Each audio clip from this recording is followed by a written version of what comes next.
जय श्री राम। प्रिय भक्तगणों, आइए सुनते हैं श्री रामचरितमानस श्री रामायण की कथा। आप सभी भक्तजन इस कथा को श्रद्धा पूर्वक मन लगाकर भगवान श्री राम का ध्यान करते हुए सुनें। भगवान श्री राम आप सभी की मनोकामना पूर्ण करेंगे और आप सभी के कष्टों को हर लेंगे।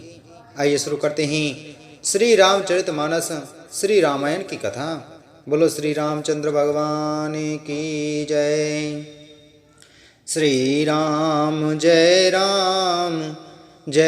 जय राम। श्री राम जय जय राम। बैन ते बले जिम चह कागू, जिम ससु चहे नाग हरि भागू। जिम चह कुशल अकारन को ही, सब संपदा चहे से विद्रोही।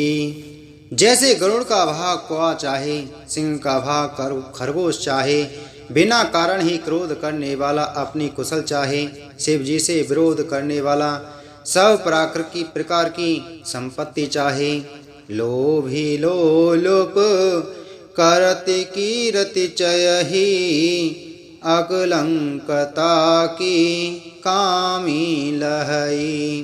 हरिपद विमुख परम गति चाहा, तस तुम्हारे लालचु नर नाहा। लोभी लालची सुंदर कीर्ति चाहे, कामी पुरुष निष्कलंकता चाहे तो क्या पा सकता है। और जैसे श्री हरि के चरणों से विमुख मनुष्य परम गति मोक्ष चाहे, हे राजाओं, सीता के लिए तुम्हारा लालच भी वैसा ही व्यर्थ है। कोलाहलु सुने सिय सकानी, सखी लबाए गई जहरानी। राम सुभाए चले गुरु पाही, सिय सनेहु बर नत मन माही। कोलाहल सुनकर सीता जी संकित हो गईं। तब सखियां उन्हें वहां ले गईं जहां रानी सीता जी की माता थीं। श्री रामचंद्र जी मन में सीता जी के प्रेम का बखान करते हुए स्वाभाविक चाल से गुरु जी के पास चले। रानिन सहित सोचे बस सिया, अब धौ विधि काह करनिया। भूप बचने सुने इति उत तकहीं, लखनु राम डरे बोली न सकहीं। रानियों सहित सीता जी दुष्ट राजाओं के दुर्वचन सुनकर सोच के बस हैं कि न जाने विधाता अब क्या करने वाले हैं। राजाओं के वचन सुनकर लक्ष्मण जी इधर उधर ताकते हैं, किंतु श्री रामचंद्र जी के डर से कुछ बोल नहीं सकते। अरुण नयन भ्रकुटी कुटिल, चितवत नृपन सकोप। मनहु मत गज गण निरखी, सिंह किशोरई चोप। सियापति राम जय जय राम, मेरे प्रभु राम राजा राम। उनके नेत्र लाल और भौहें टेढ़ी हो गईं और वे क्रोध से राजाओं की ओर देखने लगे, मानो मतवाले हाथियों का झुंड देखकर सिंह के बच्चे को जोश आ गया हो। खरे बरु देखे विकलपुर नारी, सब मिली देहि महीपन गारी। तेहि अवसरे सुने शिव धनु भंगा, आयऊं भृगुकुल कमल पतंगा। खलबली देखकर जनकपुर की स्त्रियां व्याकुल हो गईं और सब मिलकर राजाओं को गालियां देने लगीं। उसी मौके पर शिवजी के धनुष का टूटना सुनकर भृगुकुल रूपी कमल के सूर्य परशुराम जी आए। देख महीप सकल सकुचाने, बाज झपट जनु लवा लुकाने। गौर शरीर भूति भले भ्राजा, भाल विशाल त्रिपुंड विराजा। इन्हें देखकर सब राजा सकचा गए, मानो बाज के झपटने पर बटेर लुक छिप गए हों। गोरे शरीर पर विभूति भस्म बड़ी फब रही है और विशाल ललाट पर त्रिपुंड विशेष शोभा दे रहा है। शीश जटा शशि बदन सुहावा, ऋषि बसे कछुक अरुण होई आवा। भ्रकुटि कुटिल नयन ऋषि राते, सहजऊँ चितवते मनहूँ रिसाते। सिर पर जटा है, सुंदर मुख चंद्र क्रोध के कारण कुछ लाल हो आया है। भौहें टेढ़ी और आंखें क्रोध से लाल हैं। सहज ही देखते हैं तो भी ऐसा जान पड़ता है मानो क्रोध कर रहे हैं। वृषभ कंधे और बाहु विशाला, चारु जनेऊ माल मृग छाला। कटि मुनि वसन नून नून दुई बांधे, धनुषर कर कुठारु कल कांदे। बैल के समान ऊंचे और पुष्ट कंधे हैं, छाती और भुजाएं विशाल हैं। सुंदर यज्ञोपवीत धारण किए, माला पहने और मृग चर्म लिए हैं। कमर में मुनियों का वस्त्र वलकल और 2 तरकस बांधे हैं। हाथ में धनुष बाण और सुंदर कंधे पर फरसा धारण किए हैं। 7 वेशु करनी कठिन, भरनी न जाय स्वरूप। धरि मुनि तनु जनु वीर रसु, आयऊँ जा सब भूप सियापति राम। जय जय राम मेरे प्रभु राम राजा राम। शांत वेश है, परंतु करनी बहुत कठोर है। स्वरूप का वर्णन नहीं किया जा सकता। मानो वीर रस ही मुनि का शरीर धारण करके जहाँ पर राजा लोग हैं वहाँ आ गया हो। देखत भृगुपति वेशु कराला, उठे सकल भय विकल भुआला। पितु समेत कही कही निज नामा, लगे करन सब दंड प्रणामा। परशुराम जी का भयानक वेश देखकर सब राजा भय से व्याकुल हो उठ खड़े हुए और पिता सहित अपना नाम कह कहकर सब दंडवत प्रणाम करने लगे। जेहि शोभाए चित वही हितु जानी, सो जाने जनु आए खुटानी। जनक बहोर आए सिरुनावा, सिय बोलाए प्रणाम करावा। परशुराम जी हित समझकर वे सहज ही जिसकी ओर देख लेते हैं वह समझता है मानो मेरी आयु पूरी हो गई। फिर जनक जी ने आकर सिर नवाया और सीता जी को बुलाकर प्रणाम कराया। आसन दीनी सखी हरिसानी, निज समाज ले गई सयानी। विश्वामित्र मिले पुण्य आई, पद सरोज मेले 2 भाई। परशुराम जी ने सीता जी को आशीर्वाद दिया। सखियाँ हर्षित हुईं और वहाँ अब अधिक देर ठहरना ठीक न समझकर वे सयानी सखियाँ उनको अपनी मंडली में ले गईं।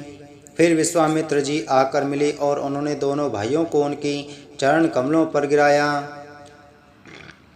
राम लखनु दशरथ के डोटा, दीन आशीष देखे भल जोटा। राम ही चितई रहे थकी लोचन, रूप अपार मारे मद मोचन। विश्वामित्र जी ने कहा, ये राम और लक्ष्मण राजा दशरथ के पुत्र हैं। उनकी सुंदर जोड़ी देखकर परशुराम जी ने आशीर्वाद दिया।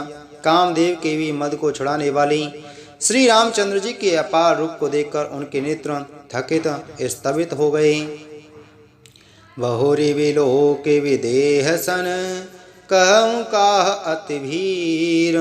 पूछत जाने अजान जिमि, व्याप्यों कोप शरीर। सियापति राम जय जय राम मेरे प्रभु राम राजा राम।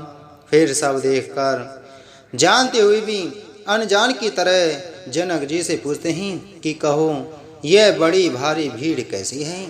उनके शरीर में क्रोध छा गया। समाचार कही जनक सुनाए, जेहि कारण महीप सब आए। सुनते वचन वीर अनत निहारे, देखे चाप खंड मही डारे। जिस कारण सब राजा आए थे, राजा जनक ने वे सब समाचार कह सुनाए। जनक के वचन सुनकर परशुराम जी ने फिर कर दूसरी ओर देखा तो धनुष के टुकड़े पृथ्वी पर पड़े हुए दिखाई दिए। तेरे से बोले वचन कठोरा, कहु जड़ जनक धनुष के तोरा। वेग दिखाऊ मूड़ नाता आजू, उलटऊँ मही जहाँ लही तब राजू। अत्यंत क्रोध में भरकर वे कठोर वचन बोले, रे मूर्ख जनक, बता धनुष किसने तोड़ा? उसे शीघ्र दिखा, नहीं तो अरे मूढ़, आज मैं जहाँ तक तेरा राज्य है वहाँ तक की पृथ्वी उलट दूंगा। अति डरु उतरु देत नृपु नाहि, कुटिल भूप हर से मन माही। सुर मुनि नाग नगर नर नारी, सोचहि सकल त्रास और भारी। राजा को अत्यंत डर लगा, जिसके कारण वे उत्तर नहीं देते। यह देखकर कुटिल राजा मन में बड़े प्रसन्न हुए। देवता मुनि नाग और नगर के स्त्री पुरुष सभी सोच करने लगे, सबके हृदय में बड़ा भय है। मन पछताते सिय महतारी, विधि अवसवरी बात बिगारी। भृगुपति करे सुबाहु सुनि सीता, अरध निमेष कलप समबीता। सीता जी की माता मन में पछता रही हैं कि हाय, विधाता ने अब बनी बनाई बात बिगाड़ दी। परशुराम जी का स्वभाव सुनकर सीता जी को आधा क्षण भी कल्प के समान बीतने लगा। सब बिलो के लोग सब जान जान की भीरु, हृदय नहर सुविषाद कछु, बोले श्री रघुवीर सियापति राम। जय जय राम मेरे प्रभु राम राजा राम। तब श्री रामचंद्र जी सब लोगों को भयभीत देखकर और सीता जी को डरी हुई जानकर बोली। उनके हृदय में ना कुछ हर्ष था, ना विषाद, मासपरायण नवा विश्राम।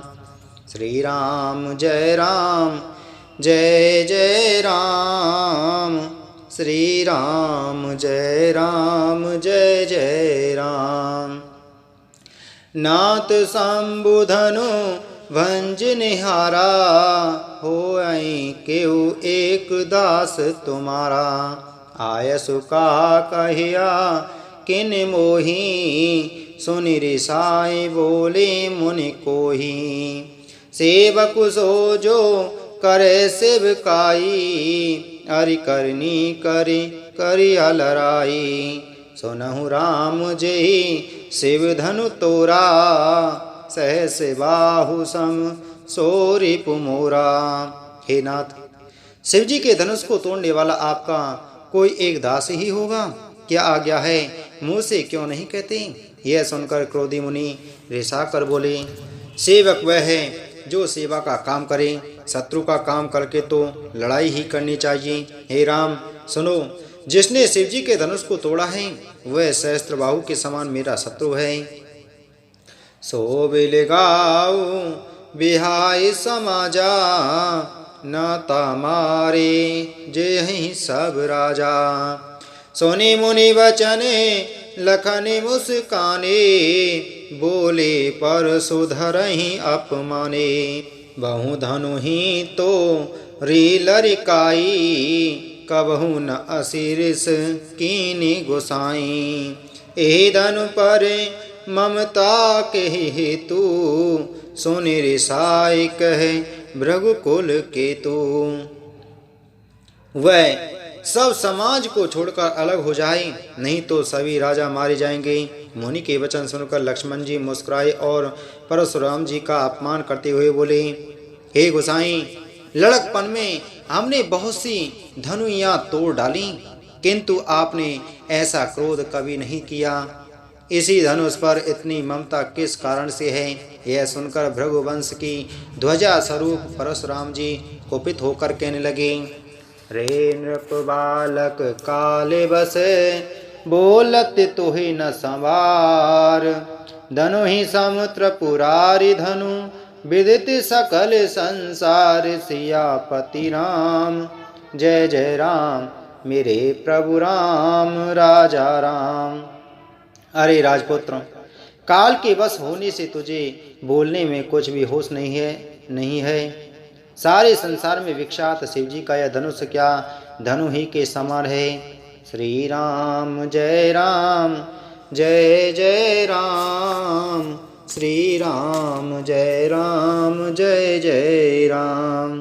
प्रिय भक्तगणों, इसी के साथ में आज की हमारी श्री रामचरितमानस श्री रामायण की कथा संपूर्ण हुई। बोलो श्री रामचंद्र भगवान की जय। बोलो पवन सुत हनुमान की जय।